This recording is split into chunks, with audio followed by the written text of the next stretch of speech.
I support a total of all three of our units. These are vans that have been upfitted for clinical services, and we provide things like immunizations and screening in the community. For those of us working in public health, we're always vigilant, we're always watching and doing our best to prevent and mitigate disease in our community, and it feels like you're fighting an uphill battle. Across the country, public health departments are beginning to face the effects of deep funding cuts. The Trump administration is pulling back billions of dollars of health spending, including $11 billion of direct funding to state and local health departments.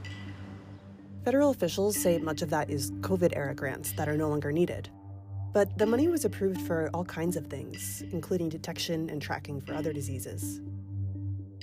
In this county, in North Carolina, the loss of funding resulted in staff cuts, including employees dedicated to the department's mobile health program. Our mobile units have really allowed us to get out into the community and reach more people. There's a lot of demand for us to be present in the community, to provide education, to provide vaccines. But at the end of the day, when you don't have the funding, you can't keep the people employed. So that is hard to see people, really great public health workers. You want to see the work that they're doing continue. But also it creates some uncertainty for the rest of us of, how can we keep this important work going?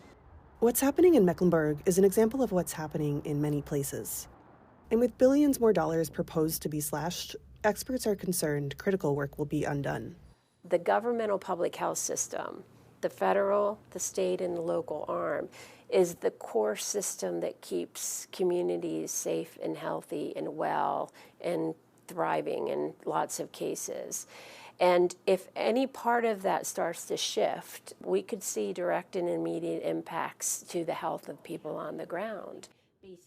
The cuts could make it harder for health departments to do vital tasks, like responding to outbreaks before they get too big.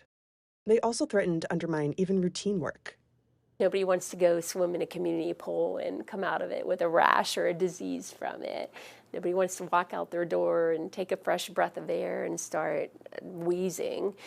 These are the things that we do behind the scenes. And so when you talk about partnerships, oftentimes we get short-term money to deal with whatever the problem of the day is, and then when the problem of the day starts to go away, the money goes away with it. If you pull a resource, then something's not happening. That program was started by the health systems, essentially.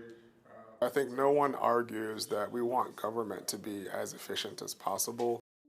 I think what concerns many of us is if you cut a lot of areas at the same time, what's the sum effect or what's even the exponential effect? We have a lot of emerging health threats. And those that are unknown, there's the question of what's to come. COVID, 5 years ago, COVID wasn't a thing. It went from not being a thing to the third leading cause of death in our community. We have to be prepared, and if we don't have the infrastructure, we can't build it in real time.